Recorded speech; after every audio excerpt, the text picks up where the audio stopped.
o que aconteceu? Ele conseguiu fechar acordos comerciais com 75 países, sendo que mais de 20 são do bloco aí da União Europeia, que se ajoelharam aos Estados Unidos. Porém, os outros mais de 100 países do mundo não se ajoelharam. Só que os principais aí são China, Brasil, Rússia e Índia. Esses não se ajoelharam mesmo, que são os principais países do BRICS. E aí o que aconteceu? Quando o Trump anunciou tarifas ao Brasil, o Lula, muito inteligentemente, ele ligou para o presidente da China, depois para o primeiro-ministro da Índia, e depois ele recebeu uma ligação, não foi ele que ligou, ele recebeu a ligação do presidente da Rússia. Ok, então ele conversou com os principais aí do BRICS. Depois, o Lula convocou uma reunião do BRICS, reunião online. Nessa reunião discutiram o quê? Como enfrentar o tarifaço dos Estados Unidos.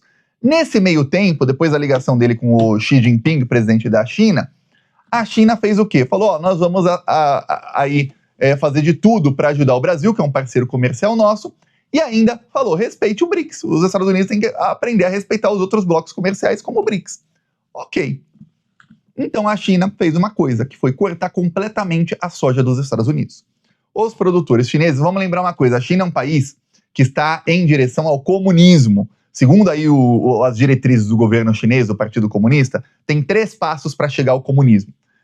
Por exemplo, o Brasil nem começou esses caminhos. A China está no passo 1 de 3. E eles querem, até o fim da próxima década, ou seja, até 2039, chegar no segundo passo de 3. Aí o terceiro passo é comunismo mesmo. Pois bem, na China, as empresas respondem ao governo. Então o governo falou, não comprem mais dos Estados Unidos. Ponto final, acabou. E as empresas falaram, ok, tá mais barato comprar do Brasil de qualquer maneira. E passaram a comprar do Brasil, 100% do Brasil. Nesse meio tempo, não 100% ainda comprava da Argentina também. Nesse meio tempo, a Argentina passou a vender soja para a China, que o governo descobriu que é soja dos Estados Unidos. E aí, cortaram da Argentina também. A Argentina que tem um Milei aí de extrema direita. Ok. Milei que é um caso à parte, né? Você vê como 100% dos analistas da grande mídia diziam que o Milei ia ser um fenômeno. Inclusive passaram a disseminar fake news de que a Argentina estava bem economicamente aí nos últimos meses. E aí agora que a Argentina está numa desgraça 100 vezes pior do que a Venezuela jamais esteve, só que sem embargo algum. Vamos lembrar que quando a Venezuela estava numa situação muito ruim, hoje não está mais, mas quando estava numa situação muito, muito ruim, que era realmente estava ruim a coisa lá, a Venezuela até hoje enfrentava mais ainda um embargo econômico dos Estados Unidos. As principais empresas da Venezuela, principalmente a de petróleo, não podiam fazer negócios com nenhuma empresa do mundo, por ordem dos Estados Unidos. Quem fizesse negócios com a Venezuela seria banido do sistema dólar, como se fosse uma lei Magnitsky, porém empresarial. Aí você vê. E mesmo assim, agora, desde o governo Biden, né, desde que começou aí o conflito na Ucrânia, os Estados Unidos passaram a comprar petróleo venezuelano, e aí a economia lá aumentou muito. A Venezuela cresceu quase 6% no ano passado, a distribuição de renda aumentou muito. Tem aí youtuber de direita que foi aí para Caracas e ficou, nossa, como a cidade é limpa, olha quanto consumo, todos os lugares estão lotados, restaurante lotado, bar lotado, tudo tal. Por quê? Porque melhorou muito a situação lá financeira nos últimos 2 anos, mas antes estava ruim. A Argentina está numa situação bem pior, só que a Argentina não tem embargo de ninguém. A imprensa meio que finge que não acontece nada ali, faz uma crítica aqui, outra ali, mas é engraçado, né? Fazer a meia-culpa e dizer, olha, dissemos que o Milei seria bom porque ele é neoliberal. Aí não vão fazer, né?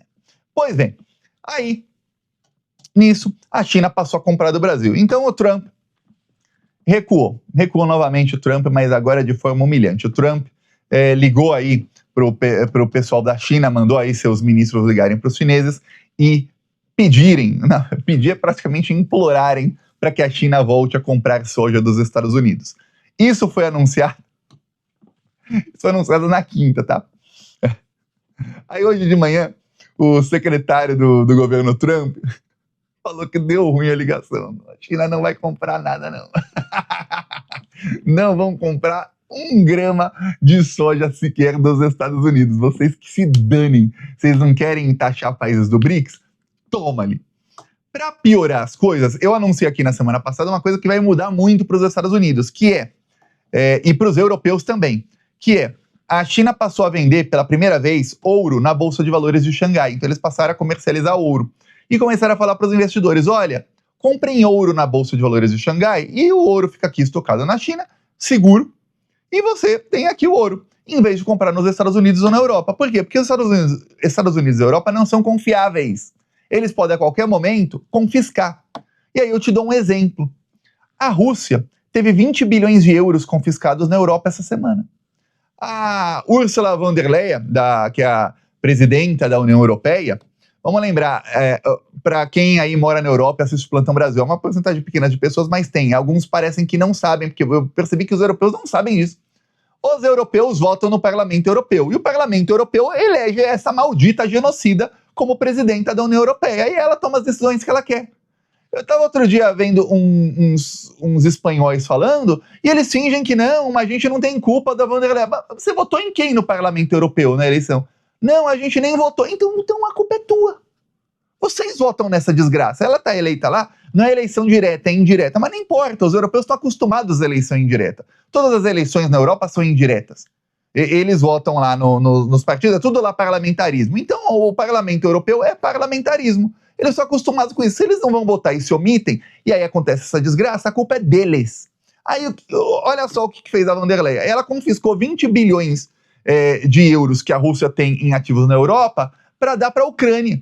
Para a Ucrânia comprar armas para atacar a Rússia. Quem vai confiar na União Europeia em investir seu rico dinheirinho ali, sabendo que, nossa, se eu fizer algo que eles não gostam, eles simplesmente confiscam o meu dinheiro. Ilegalmente, isso vai contra todas as leis internacionais. Pô, aí você imagina algum país do sul global pensando, onde eu vou investir meu dinheiro? Nos Estados Unidos, que já confiscaram dinheiro de um monte de gente, confiscaram da Venezuela em 2015, Venezuela, um dos motivos aí que a Venezuela estava tão mal aí entre 2015 e 2020, principalmente, né? Em 2020 todo mundo ficou ruim por causa da pandemia, em 2021, mas entre 2015, quando estava começando a se recuperar, veio a pandemia. Foi o quê? Que os Estados Unidos confiscaram todas as reservas que a Venezuela tem nos Estados Unidos. Todo o dinheiro, todo o ouro, o dinheiro e tudo mais que eles têm lá. Ilegalmente, roubaram o dinheiro. Os Estados Unidos roubaram todo o dinheiro do Iraque. E eu não tô falando do Saddam Hussein, mostrei aqui fotos outro dia. O ouro todo que tem no Iraque foi roubado. Aquele ouro pertence à população, a população paga imposto e o ouro vai para o Banco Central do Iraque. E aí os Estados Unidos vão lá e roubam tudo. Eles já confiscaram de Cuba, já confiscaram da Rússia, já confiscaram de inúmeros países. Quem que vai querer investir lá? E aí amanhã depois, eles vão lá e falam, quer saber, você fez algo que eu não gostei, agora é meu. Tudo que era seu, agora é meu. Dane-se a lei internacional. Ninguém. A China já confiscou ouro de alguém? Nunca. Falei disso aqui. Só que a China tá numa nova. A China agora tem um novo sistema de pagamentos aí que vai substituir o SWIFT e já está sendo cada vez mais utilizado. E aí, olha só o que aconteceu. O Yuan passou a ser utilizado 40% menos em 2025 do que em 2024, na comparação, no sistema SWIFT. E aí, os Estados Unidos perceberam, essa notícia da semana passada, tá? Os Estados Unidos perceberam isso e ficaram, peraí, mas a China está promovendo desdolarização. Se para de usar o dólar, a principal moeda que está sendo usada em vez do dólar é o Yuan chinês. Como é que o Yuan está sendo menos utilizado 40% do que no ano passado? Sabe por quê? Porque a China não está mais usando o sistema SWIFT. A China está usando os novos sistemas de pagamento aí integrados. Aí você vê, eles já estão mudando o sistema de pagamento mundial e começando a usar outro sistema. Ou seja, abandonando o sistema que tem ali a hegemonia, eles dizem que não e tal, oficialmente não, mas que é hegemônico dos Estados Unidos, quando eles querem, vamos banir os bancos todos da Rússia do sistema SWIFT. Baniram. Só não baniram o Gazprom Bank, que é o banco ali da empresa de gás da Rússia, e mais um. De resto, baniram todos. Por quê? Para isolar a Rússia do mundo. O que fez com que a economia dos países que dependiam da Rússia, principalmente os europeus, né, despencasse, e a economia da Rússia depois, no começo teve um baque, depois se recuperaram e cresceu mais do que toda a União Europeia. Isso foi pouca coisa, hein? Baita tiro no pé aí que deram os Estados Unidos e os europeus. Só que o Trump não para de dar tiros no pé. Não para. Aí o secretário do Trump, vou dar o nome aí do babacão, é o Bennett. Vou dar o nome completo e a foto. Scott Bessent, né, Bennett? Bessent. Ele aqui deu uma declaração dizendo duas coisas. Primeiro, ele falou que a Argentina é uma referência no mundo ocidental. A Argentina. Tá toda endividada, toda ferrada, tá? Aí, que bom que é referência desse cara. Espero que ele siga os passos do Milei. Aí, depois, ele disse que, olha, os produtores de soja estadunidenses estão tendo muitos prejuízos, então nós vamos usar o dinheiro das tarifas para fazer uma ajuda aí que será anunciada na semana que vem, na terça-feira da semana que vem, aos produtores de soja, para que eles não fiquem no prejuízo. Por quê? Porque o próprio Bessent, ele tem uma plantação de soja. E aí ele falou que ele não vendeu nada para a China pela primeira vez. O próprio cara tá tendo prejuízo pelas próprias ações. Aí olha essa coisa, ele dá ajuda para ele mesmo e para os amigos dele. Aí ele falou que 90% dos produtores de soja apoiaram o Trump. Aí que eu dei mais risada ainda. Desfrutem o voto, babacas. Aí o dinheiro das tarifas era para ter superávit. Aí eu já mostrei aqui que eles tiveram um déficit recorde de 350 bilhões só em agosto. Quando chegar os dados de setembro eu mostro aqui. Aí ele pega o dinheiro que seria para minimizar esse déficit, que já não está adiantando nada, e ainda vai distribuir para os produtores de soja. Aí vem a melhor parte. Ele falou que em 2025 a safra foi recorde e que por conta disso o tamanho da safra é maior do que a capacidade de armazenamento. Ou seja, literalmente, é o que eu falei aqui para você na semana passada e retrasada. Eles não têm onde enfiar mais soja. Eu já dei uma dica. Pega essa soja, dobra bem. Não fala mais nada. Já sabe, né? Então tá aí, ó. Não sabem onde enfiar tanta soja e agora tá com um problema que ninguém vai comprar a soja deles. Quem comprava do Brasil? O Brasil tá vendendo para a China, mas o Brasil ainda tem soja para vender para outros países. Mas o que o Brasil deixou de vender para outros países, vende para a China, está sendo vendido agora pela Argentina, porque o Milei tirou os impostos de exportação da soja e a soja argentina ficou mais barata que a estadunidense. Pior, como os Estados Unidos impuseram tarifa a todo mundo, os outros países, a grande parte dos países, passaram a colocar ali impostos de importação em alguns produtos estadunidenses também e aumentar esses impostos. Só que você fala, dá para piorar? Dá. Uma das coisas que puxa aí o trem do desenvolvimento de um país é esse país ter pessoas inteligentes e formadas com capacidade, principalmente nas áreas de ciência, tecnologia, engenharia, etc. E aí o que fez o Donald Trump? O Donald Trump ele passou a ameaçar os indianos e para você ter uma ideia, as principais empresas de tecnologia dos Estados Unidos têm na sua maioria funcionários indianos. Aqui está o Elon Musk com vários dos engenheiros da empresa dele. Quase todo mundo é indiano.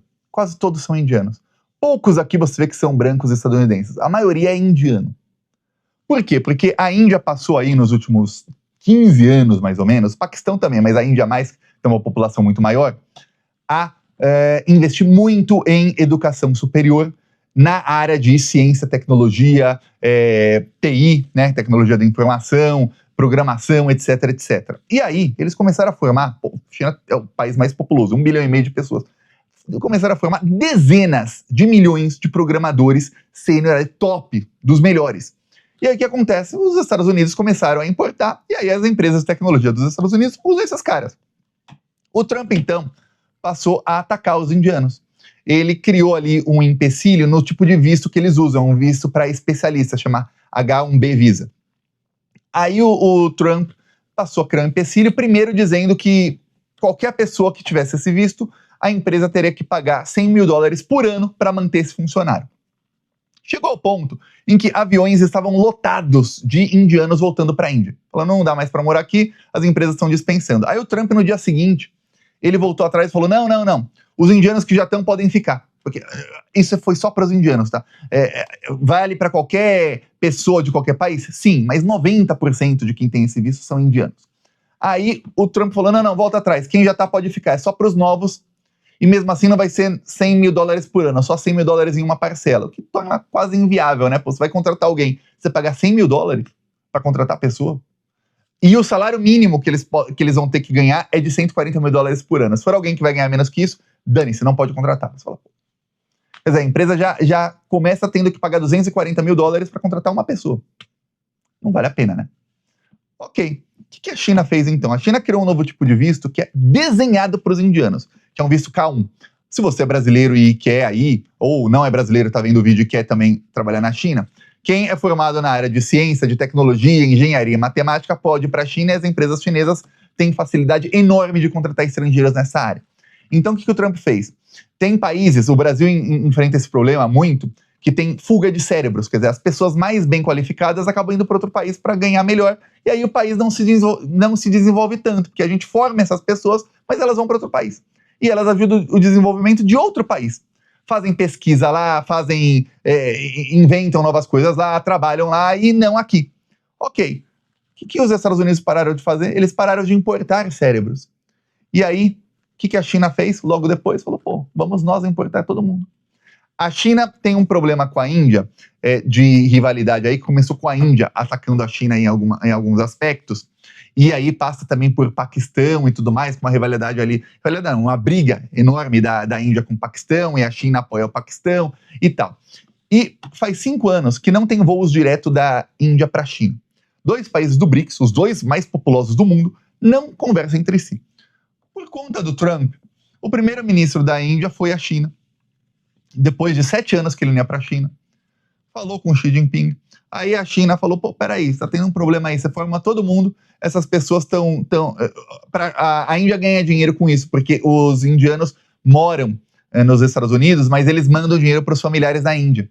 Então, para a Índia é bom, porque entra muito dinheiro no país por conta disso também.